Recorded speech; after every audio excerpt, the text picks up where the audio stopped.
So இது நிறைய பேர் சொல்லுவாங்க, இது வந்து அக்குபஞ்சர் அடிக்ஷன் மாதிரி, ஒரு முறை போயிட்டா நிறைய முறை எடுக்க வேண்டியது இருக்குமா அப்படின்லாம் கேட்பாங்க. அப்படிலாம் கிடையவே கிடையாது. ஒரு சர்டைன் பீரியட் தான் வர சொல்லுவோம். அந்த டைமுக்கு வந்துட்டு அதுக்கப்புறம் வந்துட்டு அவ்வளோதான், முடிஞ்சிடும். ஓகே. ஸோ அவங்க சொல்கிற ஃபுட்டு மட்டும்தான் ஃபாலோ பண்ண சொல்லுவாங்க. எதுலாம் இப்போது உங்களுக்கு ஆகாதோ, இப்போ ஒரு வந்து ஒபிசிட்டியாக இருக்கீங்க அப்படின்னா, நான் ஃபாஸ்டிங் இருந்து என் உடம்பை குறைக்கிறேன் அப்படின்னு சொல்லிட்டு விதவிதமான ஃபாஸ்டிங் இருக்கிறாங்க. பட் அக்கார்டிங் டு அக்குபங்க்சர் வந்து என்ன சொல்லுதுன்னா, எல்லாருக்கும் ஒரே மாதிரி ரீசன் கிடையவே கிடையாது. இப்போ நான் வந்துட்டு கிரேவிங், எனக்கு வந்துட்டு ஒரு பிரியாணி பார்த்தா அப்படி சாப்பிட்டு ஆகணும், டைம் எல்லாம் எனக்கு இல்லவே இல்லை, அப்படி சாப்பிட்டுணும் நான் சாப்பிட்ருவேன்.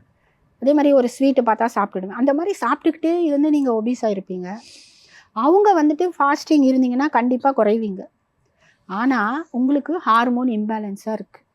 ஸோ ஹார்மோன்ஸை ட்ரீட் பண்ணாதான், இப்போ தைராய்டு இருக்கும், அதை ட்ரீட் பண்ணாதான் உங்கள் உடம்பு குறையும். அதை விட்டுட்டு நீங்கள் எத்தனை நாள் பட்னியாக இருந்தாலும் நான் சொல்கிறேன், ஒரு இன்ச்சாவது குறைவீங்களான்னு பாருங்கள். கண்டிப்பாக குறையவே முடியாது. ஏன்னா ஹார்மோன்ஸ் தான் ரீசன். அதை விட்டுட்டு நம்ம பட்னியாக இருக்கிறதுனால டயர்டாக தான் போவீங்க. நிறைய பேர் பார்த்தீங்கன்னா வெயிட் குறைக்கிறதுக்கு சாலட் சாப்பிடுவாங்க, வெஜிடபிள் சாலட். அது சாப்பிட்டா கூட குறைய மாட்டீங்க.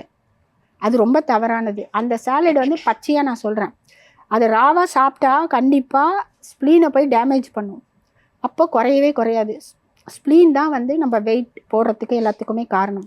இப்போ என்ன பண்ணணும்னா, இந்த வெஜிடபிள் சாலடை வந்து நம்ம பாயில் பண்ணி சாப்பிட்லாம்.